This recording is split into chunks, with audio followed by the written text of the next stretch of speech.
Let me tell you all about Alien Romulus. A crew of young, desperate space miners, led impressively by Kaylee Spaney, if that's how you say her name, and David Johnson, find themselves in a dire situation on a remote and dilapidated space station at the far edge of the galaxy.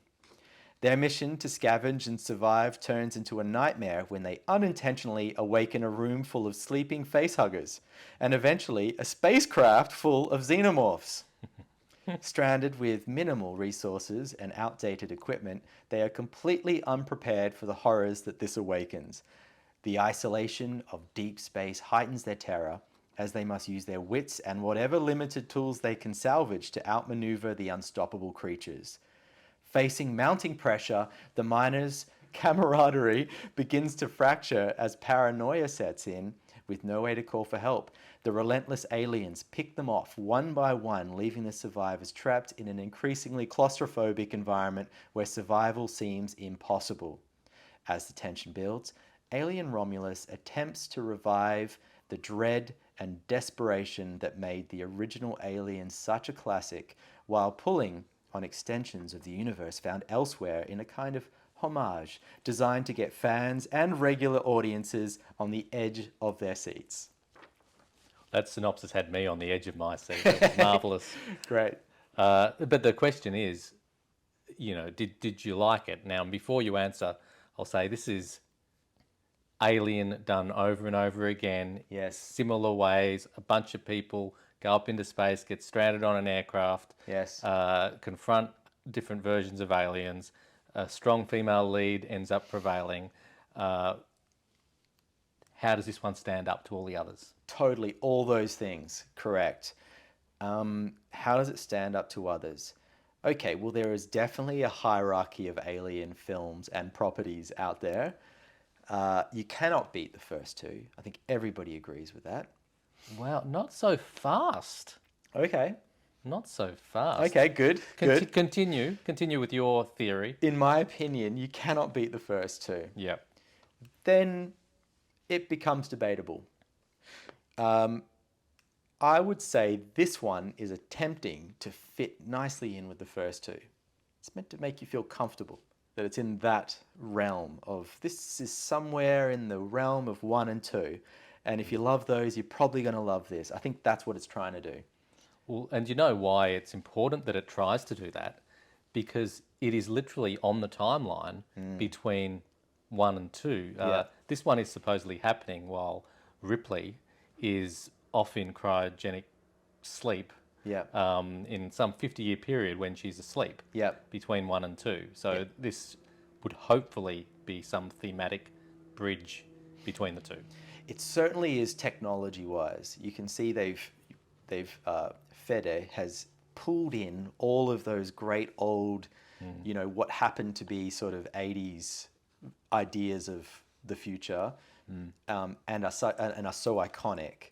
And he's brought that back into this world really successfully. It looks and feels right on a lot of levels. Yeah, I'm not a student of the film and the franchise as much as you, so I'll take your word on that. But I think I agree. I think the sets and everything looked pretty 80s Alien to me. But what I was alluding to was I don't think everyone in the world rates Aliens because I don't. And Really? I think we've discussed this many moons ago. I think we have. You're right. I'd forgotten about that. Yeah. Well, you're wrong, and that's okay. No, I'm joking. No, I get it. Alien and Aliens are quite different films. And I think, you're either in for the James Cameron kind of upping the ante in terms of numbers of aliens, dumb marines and action sequences, or you're not. And I kind of get both arguments. But this film, to its credit, goes somewhere between the two thematically as well. It's got a little bit of the more gritty story, relationship focus of Alien, plus midway through becomes a James Cameron action-packed piece. Yeah, I think that's what they were going for. What loses me with this film a little bit is that I think that Fede was, and I'm just going to speak for Fede, even though he's not here. You speak for him. Yeah, I think he was trying to pull in lots of little references from different sources. Yeah. And it doesn't quite gel. He doesn't quite pull it off, in my opinion. Some of it works, some of it doesn't. Some of it just feels like he's, understood parts of what makes an alien film, but then missed other really important parts. And so what you get kind of has the overall appearance of an alien film, Yeah. but then just doesn't quite work on some level. But the heart of Evil Dead. Yes, right. Yeah. Exactly. Yeah. It's a bit like with what's the robot's name? The synthetic Dave? No, not Rook? No. There's Rook. Yeah. There's Andy. Andy. Yes. Andy, yes. Andy. It's what you're describing is a bit like Andy, where you can upload a different mentality Yeah. into him. So on the outside, he's an alien film, but he's got the circuitry of the Matrix. That's a great call. Yeah. Totally. I didn't buy all the new alien. It's like he was trying to introduce some new lore. I didn't buy it all either. Like so we have never seen what happens when the chest burst happens and the little baby alien comes flying out. Yeah. And then comes back as a full-size xenomorph. We've never seen what happens in the middle there before this film. And so for the first time, that's introduced here. And I just didn't quite buy it. Just didn't quite fit, didn't feel right, And it's a little bit like when Ridley Scott did this himself with Prometheus and Covenant.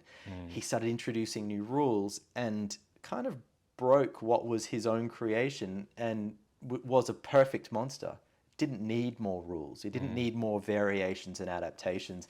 It was perfect already. It's like you don't need to play with a perfect monster. People want to see the perfect monster do its thing, Well, speaking of Prometheus and Covenant, I don't want to get sidetracked. Yeah. But what did you think of them, and how do they impact your experience of Romulus? So I don't love those films in terms of what they've done to the lore,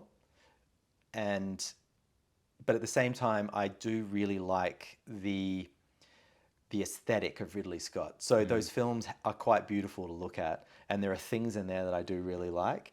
But I just think he kind of broke his own creation with those films, and I think that upset a lot of people. It certainly bothered me, and it affects this film because Fede has pulled in some of that lore, and it's in this film. And I think when the Prometheus Covenant stuff enters this story, that's when it starts to jump the shark, as you sometimes say. Yeah, well, I have a different view because watching Prometheus and Covenant, completely loved them, especially Prometheus. I thought that was just a almost flawless version of what this type of film could be. I just enjoyed it thoroughly from go to woe. And Covenant then, having loved the David character played by Fassbender, Covenant then made that, even more interesting with the two versions of that kind of robot. Interesting. And then was looking forward to the next installment. How are we going to link this to the where it all began? And I'm picturing this Ridley Scott kind of taking over the Alien franchise, doing these first films that move into his the one that he directed to begin with. Yeah. But then no, we get dropped like a hot scone with that storyline, which I was dying to see where it went. And we've got this new sort of almost standalone adventure that just fits somewhere within the timeline. Yeah, that's true. That's true. I think what he took from those films is sort of the dumbest part of them, and that's the kind of horror of the DNA thing, the DNA melding or abortion or whatever you want to call it. Yeah. It's sort of that for me, that was the thing that I think failed the most in those films personally. Yeah. He does take a little bit of the AI kind of dilemma from those films, and that's in here, which I think is one of the stronger parts of the film. Yeah, I wrote that down. I said, this is not a monster film, it's an AI film. Yeah. And I think it shows what Ridley Scott's preoccupations are. Not that this is a Ridley Scott film, but, you know, Yeah. they all are. Yeah. With the character of Andy in those moments where I think they call it the trolley problem, don't they? We've spoken about it before. Yeah. Where you've got a train going and it's going to hit 5 people, and you have to make the decision of whether to divert it, to flick a switch to make it kill 1 person instead of the 5. Yeah. And that dilemma is seen with the synthetics all through, but especially with Romulus and how Andy has to make decisions to put the needs of the many above the one. Yes, yes, and then he's further sort of has the issue of what the company wants him to do. Yeah, fascinating. He was a great character. Look, David Johnson, I think his name is. What an actor! Where has this guy been? Amazing. I went and looked through.